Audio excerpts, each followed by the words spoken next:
Аллахты сүйөмүн дейсиз, Аллах тыюу салган аракты туура барып ичип жатасызбы? Сиздин сүйгөнүңүз жалган. Бактылуу болсун пендем деп динди берген эле, динде намаз окуш бар, намаз окубай жатасызбы? Сүйгөнүңүз жалган. Пендем ушуну кылса жакшы болот эле, дин менен жашаса жакшы болот эле, динди бергенден кийин ошондо толук жашабай атасыз. Аракет кылбай жатасыз. Арам дегенде ар дайым бошсуз, намаз дегенде ар дайым зайнетсиз. Убактыңыз жок, сүйгөнүңүз жалган. Кино сериалды 90 мүнөт, футболду 90 мүнөт, кинону 1,5 саат көрө бересиз, бирок Аллахтын берген буйругу намазга 5 мүнөт убакыт бөлө албай жатасызбы? Сиздин сүйгөнүңүз жалган. Аллахты сүйөмүн дей эле коюңуз. Сүйгөнүңүз жалган. Сиз калпчысыз, жалганчысыз. Пайгамбарды сүйөмүн дейсиз. Пайгамбарды сүйөмүн дейсиз, же туулган жылын билбейсиз, же бул жашоодон коштошуп кеткен жылын билбейсизби? Сиздин сүйгөнүңүз жалган. Сиз калпчысыз, жалганчысыз. Пайгамбар байкуш тирүүлүгүндө жада калса өмүрү менен коштошуп жаткан учурда дагы үммөтүм деп өткөн эле.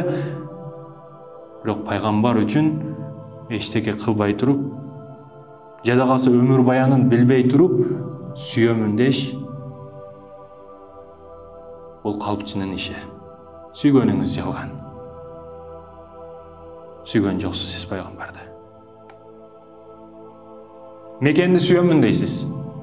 Мекен үчүн жанымды беремин дейсиз. Ата мекен, ата журт деп.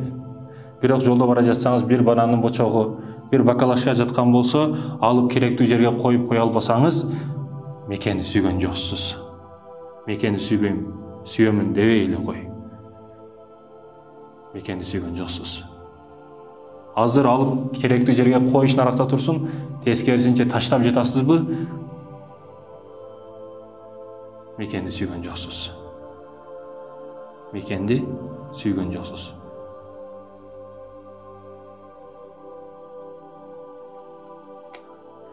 Ата-энемди сүйөмүн дейсиз. Ата-энемди жакшы көрөм, ата-энемди сүйөмүн дейсиз. Сүйгөнүңүз жалган. Ата-энеңиз бир иш айтса азыр кылам деп кылбай жатасыз. Сиз кафе, ресторан курсагыңыз ток жүрөт, ата-энеңиз байкуш айылда жегенге эч нерсеси жок отурат, сиз сүйгөнүңүз жалган. Ата-энеңиздин бир чоң үмүтү бар эле жашоодон. Мисал ажыга барыш эле. Бирок сиздин минген машинаңыз күчтүү, сейфтерде акчаларыңыз турат, ата-энеңиздин максаты орундалбай жатабы? Сүйгөнүңүз жалган сиздин. Сиздин сүйгөнүңүз жалган. Ата-эне байкуш бирөөдөн карыз алып, жалгыз жылкысын сатып, уюн сатып, сизди шаарга адам болсун деп, мен көрбөгөндү көрсүн, билбегенди билсин, окубаганымды бул дагы балам окусун деп жан каны менен аракет кылып, сизге акча жөнөтсө, ал акчаны кээде насвай үчүн, тамеки үчүн, арак үчүн, кээде туура эмес жүрүп, саяк жүргөн кыздарга кетирип жатасызбы? Ата-энемди сүйөмүн дебей эле кой сен. Сүйгөнүң жалган. Бир жолу алайып караган сүйгөн болбойт дейт ата-энеге. Мээримдүү болбойт дейт. Бир жолу алайып карап жатасызбы? Сүйгөнүңүз жалган сиздин. Калпчысыз сиз, жалганчысыз. Бир туугандарымды сүйөмүн дейсиз. Бир туугандарымды жакшы көрөмүн дейсиз. Сүйгөнүңүз жалган сиздин. Бир туугандарыңызды сүйгөнүңүз жалган. Ага кандай мамиле кыласыз? Карындаш эжелериңизге кандай мамиле кыласыз? Карындашыңыз үйдө сизди келишиңизди күтүп турабы? Сиз өзүңүзгө тартуучу магниттсизби, же алып сатуучу магнитсизби? Акам каякта экен, ака келиңиз, байке келиңиз, ага келиңиз, тамак жейбиз, тамак бышты, даяр болду, келгениңизден кийин носкиңизди жууп берейинби, кийимиңизди үтүктөп берейинби, кийимиңизди жууп берейинби, эмне кылайын, баарына даярмын деп турабы эже карындашыңыз? Демек сүйүүңүз жалган. Сүйүүңүз жалган. Же кетишиңиз менен кутулдук дейби үйүңүздөн? Жумушка кетишиңиз менен кутулдук дейби? Сүйгөнүңүз жалган. Аларга туура мамиле кылбай жатасыз. Акыркы жолу качан белек бердиңиз бир туугандарыңызга? Мен кымбат арзандыгын айтпайм. 20 сомдук носки, 10 сомдук платочка, дасырмол. Бербей жатасыз. Үйдөн мээрим таппай көчөдөгү зөкүр кумарын ойлогон жигиттерге кетип жатабы, эже карындашыңыз сүйлөшүп жатабы, демек сизден ала албаган мээримди башкадан издеп жатат, сизди сүйгөнүңүз жалган, сүйөмүн дебей эле кой сен. Эже карындаштарың, бир туугандарыңды сүйбөйсүң сен.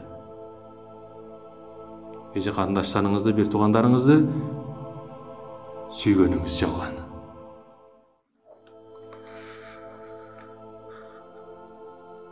Өмүрлүк жолдошумду сүйөмүн дейсиң. Өмүрлүк жолдошумду, жубайымды сүйөмүн дейсиң. Үйүңдө аялың чалса, жаныңда бир башка айрылып турган болсо, сүйгөнүң жалган. Калпчысың сен. Телефонуңдун каттоосунда жубайыңдан башка кыздардын номери болуп сүйлөшүп жүргөн болсоң, аны сүйгөнүң жалган. Калпчысың. Сүйөм дебей эле кой. Өзүн арнады. Өмүрүн арнады сен үчүн. Сен кыянат кылып жүрөсүңбү? Сүйөмүн дебей эле кой, сени сүйгөнүң жалган. Балдарымды жакшы көрөмүн дейсиң. Балдарымды сүйөмүн дейсиң, сүйгөнүң жалган. Балдарым дагы кошуналардын балдарынан кем калбасын деп интернети менен баягы Wi-Fi менен бардыгын кошуп, колуга чоң бир телефонду карматып коюп, эмнени көрүп атат, эмнени ойноп атат, кандай видеолорду карап атат, анысыга карабай, маани бербестен колуга чоң соткаларды карматып койдуңбу, не болсоң ошо бол деп сүйгөнүң жалган сен. Балаңдын тарбиясына, бузулушуна себепчи болуп атасың. Урматтуу мусулман бир тууганым, адам баласы акыл менен айырмаланып турат. Берген тарбиясы менен айырмаланып турат. Ит дагы баласын чоңойтуп, сүт берип өстүрүп кое берет. Мал дагы баласын тууп, өстүрүп кое берет. Бирок адам берген тарбиясы менен даражалуу болот. Сен тарбияны туура бербей жатасыңбы? Коомго бир зөөкүр итти тарбиялап кошуп коюп атасыңбы? Bir buzgunçunu uğrunu koşup koyup жатасыңбы? Sen балдарыңды сүйгөн жоксуң. Досторунан кем калбасын деп, уятсыз, аберсиз видеолорду көрсүн деп, чоң телефондорду азыртан карматып койтасыңбы? Сүйгөнүң жалган сенин. Сүйгөнүң жалган.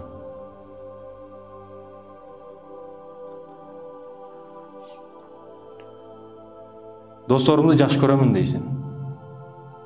Досторумду сүйөмүн дейсиң. Сүйгөнүң жалган. Ал мага чалсын, WhatsApp'тан ар дайым жаза турган жерлерден карап турасың, ал жазса мен жазамын деп. Жок, биринчи сен жазышың керек эле. Сен деги эле досторуң үчүн эмне кылдың? Бир нерсе бердиңби? Бир ооруган досуңду барып кабар алдыңбы? Азыр досторуң дал ушул учурда эмне кылып жатат, билесиңби сен? Senin muhtacdığın bolgonda ele çalasınbı? Akça kerek bolgonda ele dostlarına çalasınbı? Je andan başka uçurda dostum akça kerekbi? Bereyinbi? Ayşenem orup kaptır, Ayşetam orup kaptır, bereyinbi? Dep bir jolu bolsa dagın çaldınbı? Dostlarыңды сүйгөн жоксуң sen. Калпчысың sen, жалганчысың. Sen суроо берген учурда ал мага дос болгон жок, кыянат кылып кетти дебе. Мен ага кандай дос болдум де. Sen özün kандай дос болдуң аларга? Суроону өзүңө туура бер. Сенин сүйгөнүң жалган. Досторумду сүйөмүн, жакшы көрөмүн дебей эле кой. Куранды жакшы көрөмүн, сүйөмүн дейсиң. Аллахтын сөзү дейсиң. Урматтуу мусулман бир тууганым, Куранды сүйөмүн, жакшы көрөмүн, ыйык китеп дейсиң. Бирок Kur'an үйүңдө bir текчесинде чаң басып жатабы, sen Kur'anды сүйгөн жоксуң. Аллахты сүйөмүн дейсиң, Аллахты сөзү болгон Kur'anды окушту билбейсиңби, sen сүйгөн жоксуң. Аллахты да, Kur'anды да. Урматтуу мусулман бир тууганым, bir жетимдин башын сыласаң, чачында канчалык сооп болсо ошончолук, чачында канчалык, башында канчалык чачы болсо ошончолук сооп аласың. Ал эми бүгүн Kur'an жетим калды. Kur'an жетим калды бүгүн. 200 bir домдо 200 адам жашаса, анын экөөсү окушту билиши мүмкүн. Ал дагы чалапыла окуйт. Kur'anды сүйөм дебей эле кой сен. Окушту билесиңби? Тааныштамагымды табасыңбы? Деги эле окушту билесиңби сен Куранды? Куранды сүйөмүн, сүйбөйсүң сен. Калпчысың. Сүйгөнүң жалган. Урматтуу мусулман бир тууганым, Куран өлгөн жерде эле окула турган китеп эмес. Куранды сүйгөнүң жалган. Күн сайын телефонго канча убакыт бөлөсүң? Телевизорго канча убакыт бөлөсүң? Анан келип эле ушу Куранга 5 мүнөт, 15 мүнөт убакыт бөлө албай жатасыңбы? Куранды сүйөм дебей эле кой сен. Сүйгөнүң жалган. Калпчысың, жалганчысың. Өзүмдү сүйөмүн дейсиң. Өзүмдү сыйлаймын, өзүмдү сүйөмүн дейсиң. Сүйгөнүң жалган. Сен өзүңдү сыйлабайсың, өзүңдү сүйбөйсүң.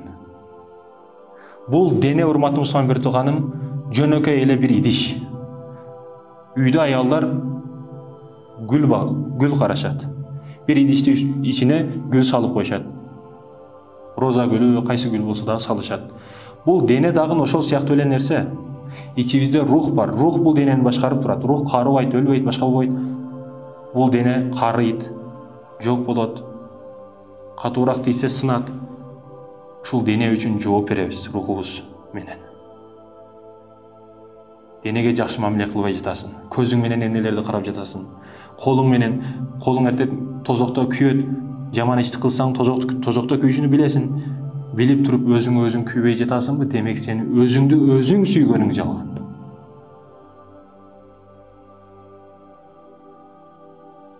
Пайгамбарыбыз бейишке киришиге гарантия берем, эки ээнин ортосун, эки санын ортосун кармаса, арам жолго иштетпесе, бейишке киришиге гарантия берем деген, эки ээнин ортосу тилиң менен бирөөлөрдү гыйбат кылып жатасыңбы? Сен өзүңдү өзүң сүйгөнүң жалган. Эки саныңдын ортосу менен зина, арам иштерди кылып жатасыңбы? Сүйгөнүң жалган. Сен калпчысың, жалганчысың, өзүңдү өзүң сүйбөйсүң сен. Анан бирөөнү сүйөсүңбү? Сүйгөнүң жалган. Сен калпчысың. Урматтуу мусулман бир тууганым, Аллах Таала бизди сүйгөнү чын.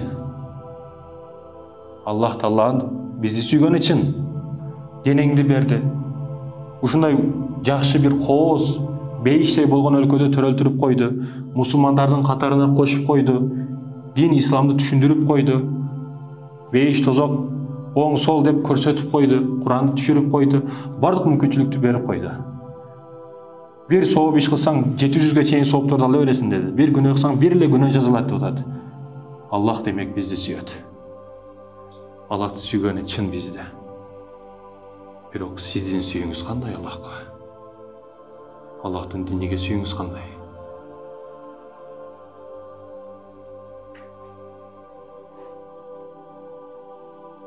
Аллахтын дини үчүн кызмат кылып жатасызбы? Аллах бергенге шүгүр кылып жатасызбы? Же тескерисинче намкөрдүк кылып жатасыңбы? Аллахтын бизди сүйгөнү чын, бирок биздин сүйүүбүз кандай? Пайгамбарыбыз саллаллаху алейхи вассаламдын дагы бизди сүйгөнү чын, акыйкат. Сахабалар менен турган учурда мен бир туугандарымды сагындым деди. Сахабалар: "Я Расулулла, биз сени менен жүрсөк, ар дайым чогуу болсок, бирге жатсак, бирге турсак, бирге дават кылсак, биз сенин бир туугандарың эмеспизби?" деди. "Жок, менин бир туугандарым силер эмессиңер. Менин бир туугандарым кийинчерээк келет, сиз менен биз ал." Өлүп атканда дагы үммөтүм деп кеткен пайгамбар кантип бизди сүйбөй койсун? Пайгамбардын сүйүүсү бизге чын. Бизди сагынып ыйлайт эле. Бүгүн пайгамбарды качан сагынып ыйладыңыз сиз?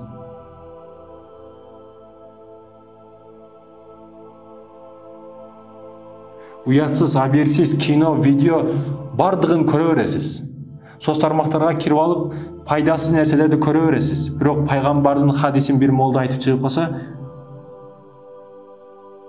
көрбөй дагы баягылар чыкты дейсиз.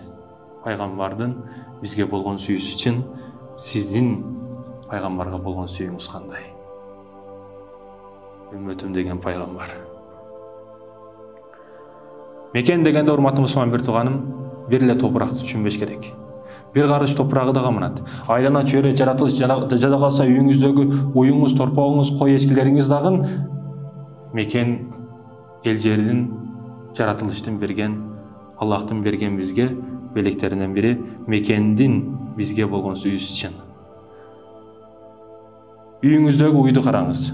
Байкуш сүтүнү, айранын, каймагын бардыгын берет. Акырында өлөр учурунда өзүнүн денесин, этин берип, бул дүйнө менен кош айтышып кетет. Мекендин бизге болгон сүйүүсү үчүн сиздин сүйүүңүз кандай? Ата-эненин дагы бизге болгон сүйүүсү үчүн. Ата-энем балам дейт, балажаным дейт. Өзүндөгү бардык ден соолукту сиз үчүн чачып салат. Балам дейт, балажаным дейт. Сиз үчүн жашайт ал. Үйлөнгөндөн кийин аялыңыз ар дайым алып кел дейт. Апаңызга барсаңыз ар дайым мунаны алып кет балам, мунаны жейсиң, мунаны алып кет, мунаны алып кет дейт. Ата-эненин бизге болгон сүйүүсү үчүн. Ата-эненин бизге болгон сүйүүсү үчүн. Ушул жерде бир акыйкат нерсени айтып коеюн. Бул азыркы мен көрүп жаткан чындык акыйкат нерселер, урматтуу мусулман бир-тууган. Сен үйлөнүп аялың менен жашап жаткан учурда бир каттуу ооруга чалдыгып калсаң, аялың дагы бир ай карайт, бир жыл карайт, түзөлбөсөң таштап кетет. Ден соолук биринчи орунда дейт ошон үчүн. Таштап кетет.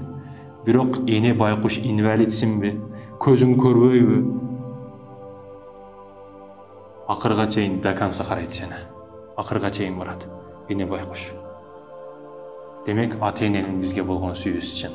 Кээде жубайың дагы таштап кетет экен. Чоңойгондон кийин балдарың да өзүңчө болуп кетет. Ата-энеңдин сага болгон сүйүүсү үчүн сенин сүйүүң кандай ата-энеге?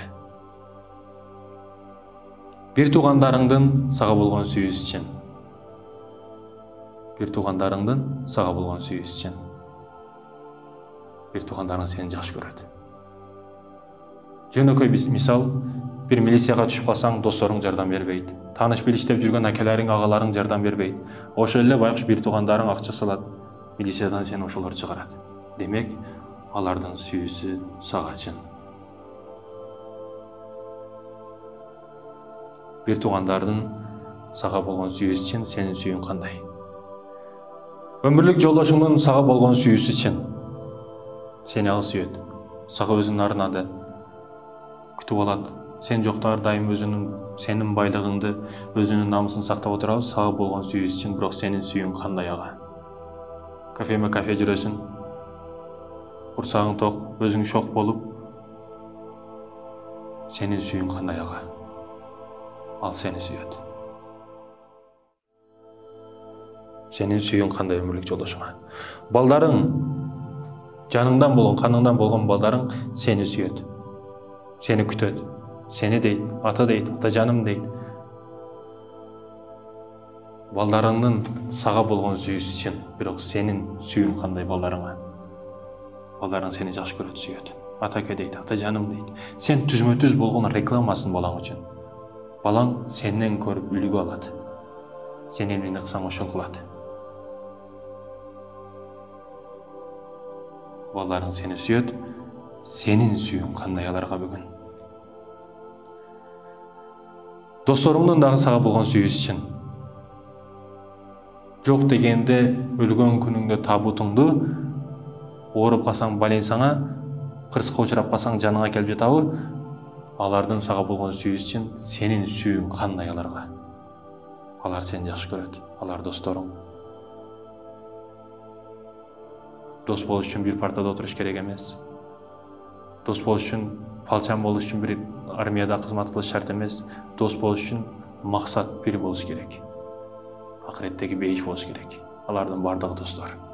Досторуңдун сага болгон сүйүүсү үчүн сенин сүйүүң кандай, урматтуу мусулман бир-тууган досторуң үчүн? Курандын бизге болгон сүйүүсү үчүн. Акыретте кыяматта бардыгы кыйналып турган учурда мынау пенде мени оку деди. Түнү күнү кыйналып, көзүн ачып мени окуган эле. Мен шафаат кылам деп келе турган Куран бизге болгон сүйүүсү үчүн. Биздин Куранга болгон сүйүүбүз кандай, урматтуу мусулман бир-тууган? Биздин Куранга болгон сүйүүбүз кандай?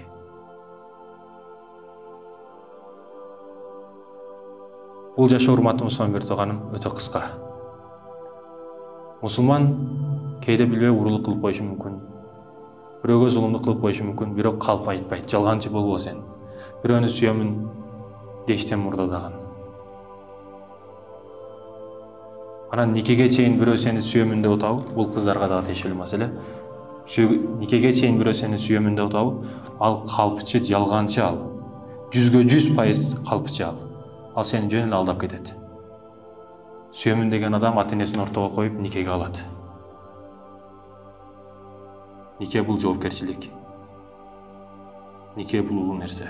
Сабырдуулук талап кылган нерсе. Ага чейин бирөө сени келип сүйөмүн деп атабы? Шайтандын оюнуга ойногон бирөө келип сага сүйөмүн деп атат. Ага алданба. Анын сүйүүсү жалган.